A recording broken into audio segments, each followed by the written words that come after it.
You are listening to How to Get Over Your Ex, episode number 353. 3 decisions that changed my life in 24 hours. Hello, my beautiful brave hearts. How are you doing? I have huge news, and I am unbelievably thrilled and excited to share this with you. This is going to be so profound.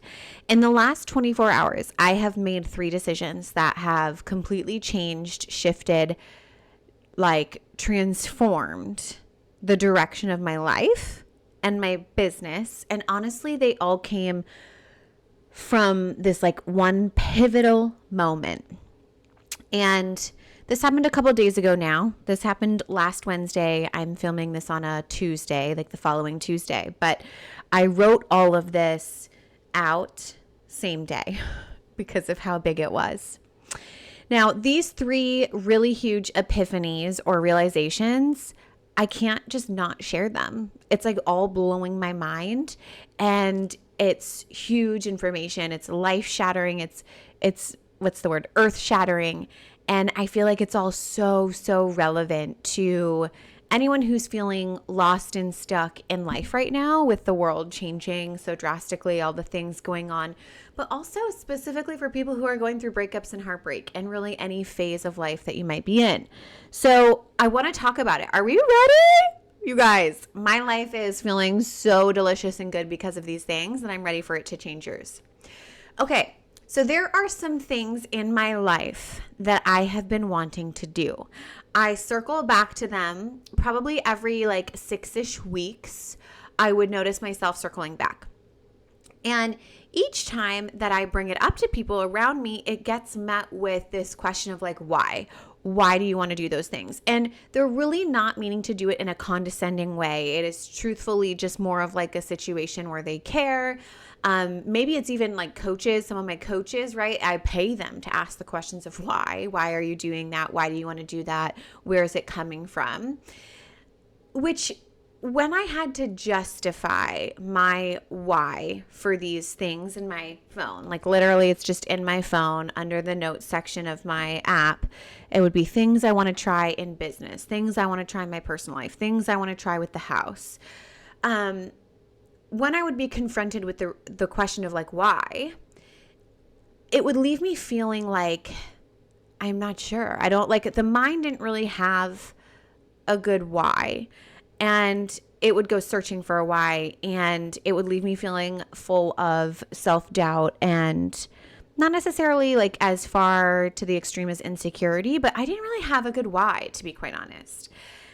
But as I continued to circle back to these things over and over and over and over and over and over again so many times, I've been doing this for a year and a half, I started to ask the question to my peers, how do you know, my peers and my colleagues, honestly, but I would ask the question, how do I know if something is an authentic desire, something I truly want, versus something I just need to do thought work on? Because I kept coming back to these things that I wanted to do that I would feel in a moment was an authentic desire. I'd feel in a moment that's what I was meant to do. But then every time I was met with the question of why, I didn't have a good why. So then it would leave me feeling maybe it's something I need to do thought work on, and I need to explore further, and I wouldn't take any action. I would sit in indecision and inaction around it, which is really funny because I feel this is a question that people ask me as well, of how do I know if this is something I truly want versus something I think I might want because of my ex. And then I was presented with this question when I was researching this and, trying to gather more data around this whole thing.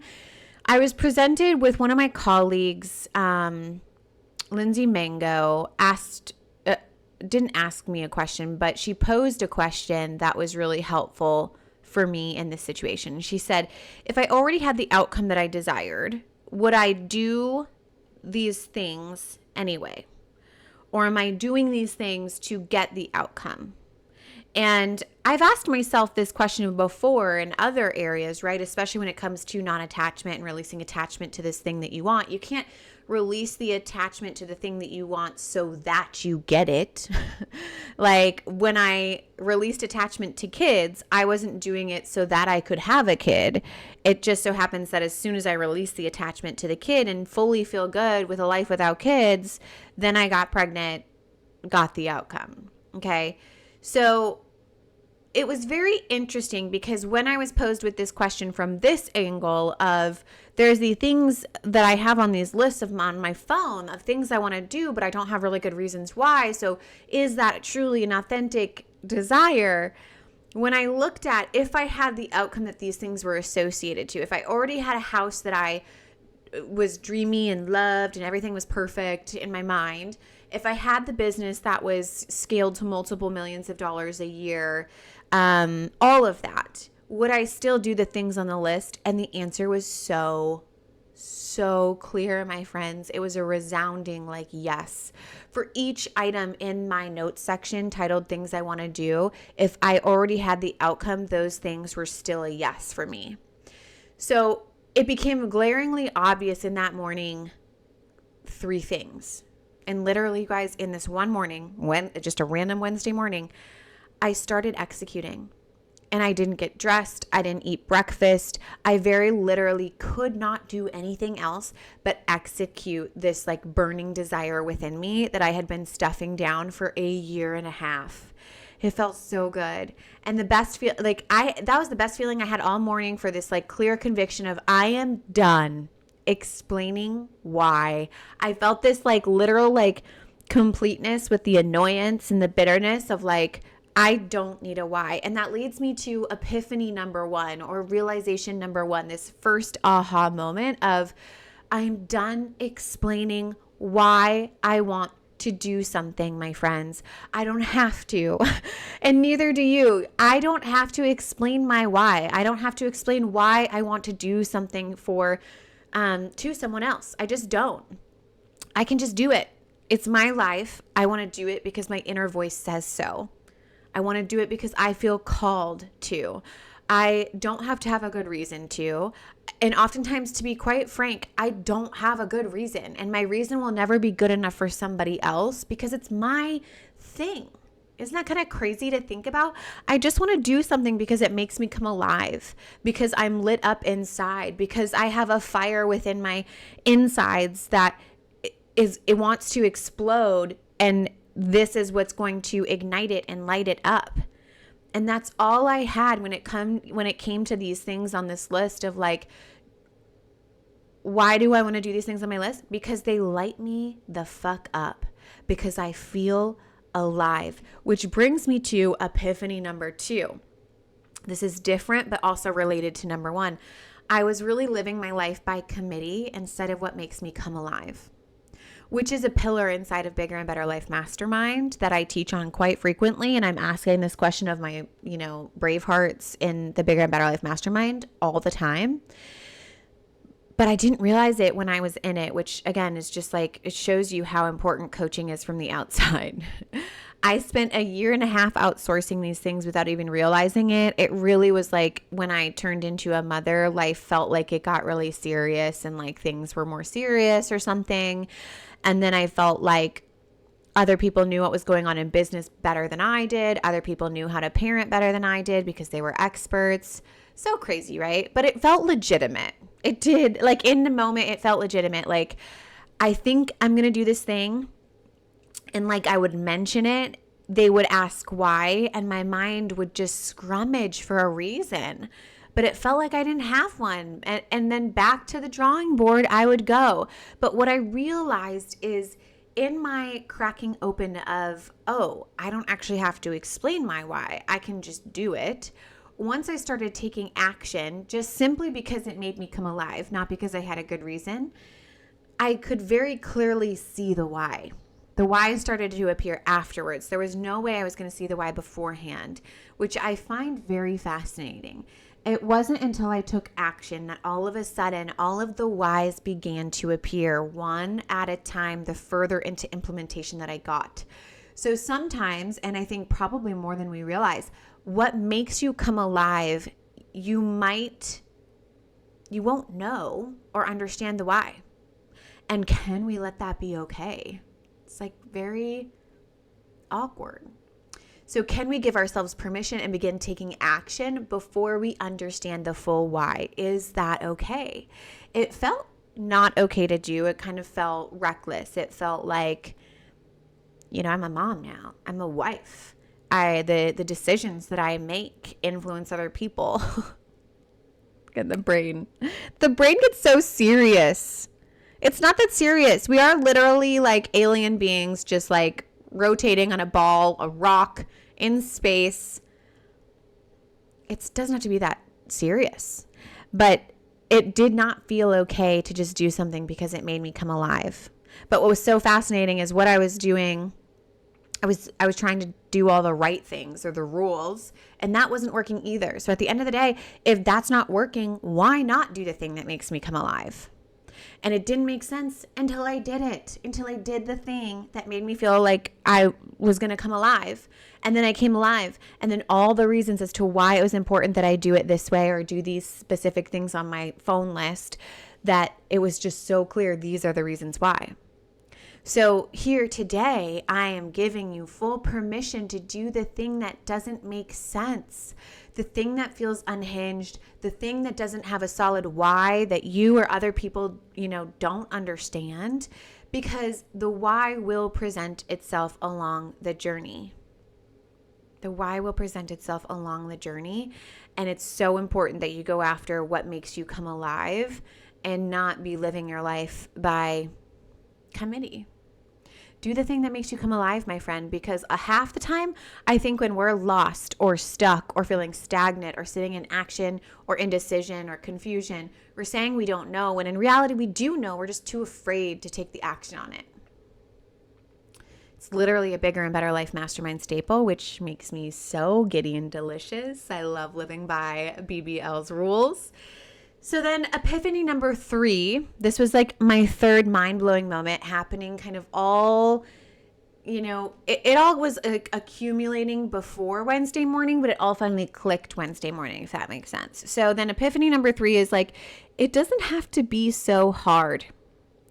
And this one just really blows my mind because I am definitely, as a projector in life, I love being efficient. So like I oftentimes I'm like, that looks like a hard route, and I opt out. But I didn't see this. My coach, Juliana, had to point it out to me.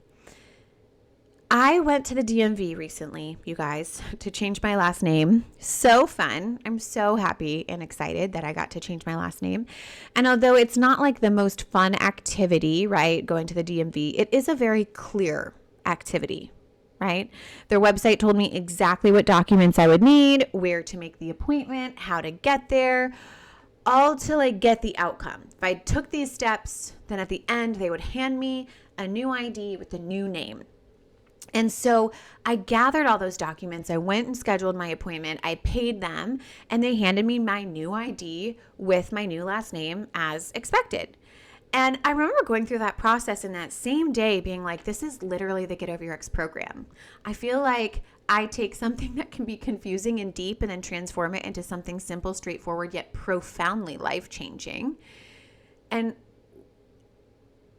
which is honestly, that's a whole other episode. I'll have to do a whole other episode on that. But I definitely feel like the Get Over Your Ex program is that. It's like going to the DMV. I tell you exactly what documents to bring. I tell you exactly what steps to do. And at the end, you are over your ex. It's so simple. But why was I making one of the biggest hangups that I was having in life, and one of the lists on my phone was like things I want to do differently in business. And I was like, why am I making the back end of my business so hard? When the industry and the tools that I teach and the delivery of my life, the delivery of my business is so easeful. I love the delivery of my business, but the back end and the marketing and sales component, horrendous. I hated it. It was so hard. And I couldn't figure out why, because it wasn't always like that. Like I always felt pretty connected to all of my work in every component of business. Now I was feeling, or like before last Wednesday, I was feeling very connected to the delivery of my business, but I was not feeling connected to the marketing and sales component, and I could not understand why.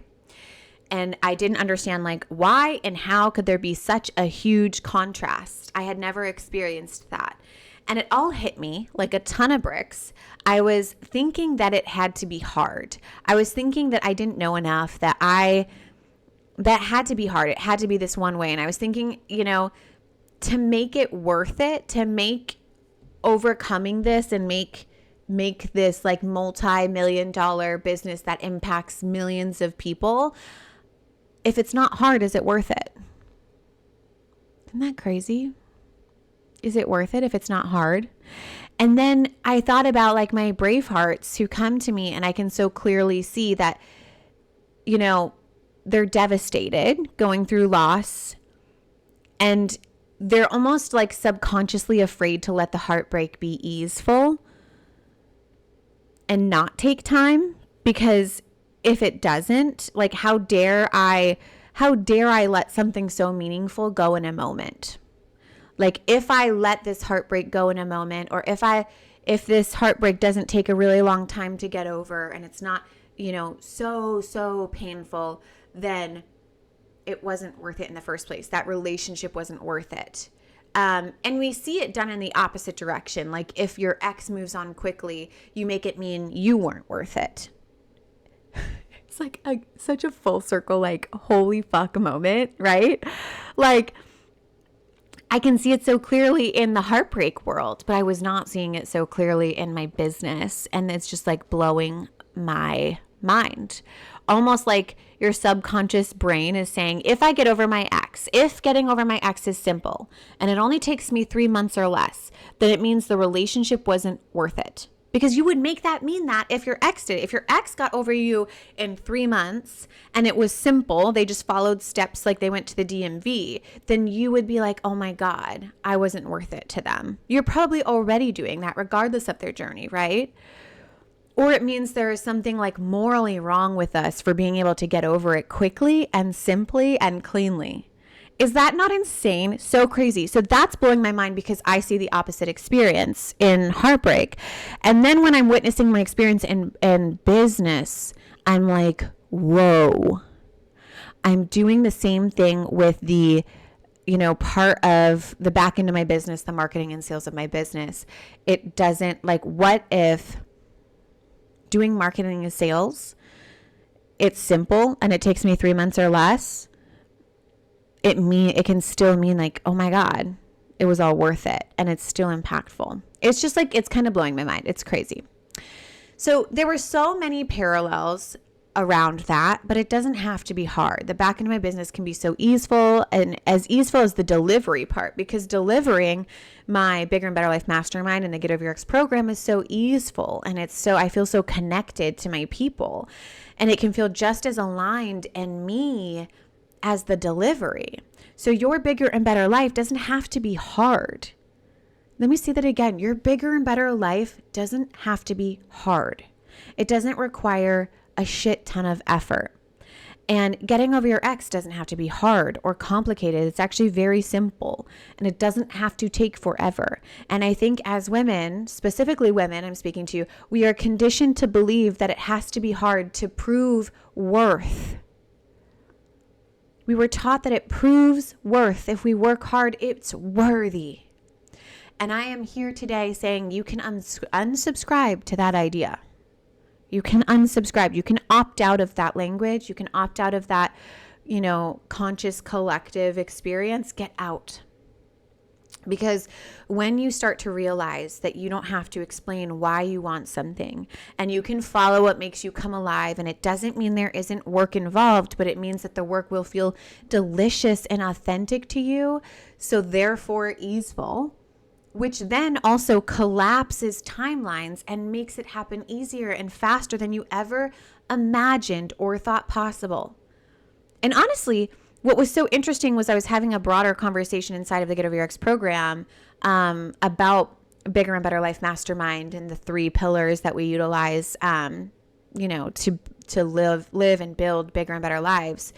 And that's what we're witnessing. So like for an example, literally in a matter of weeks, we had one amazing powerhouse of a woman get dual citizenship for a country she didn't have a job in, which was unheard of by the people working on her legal affairs, by her.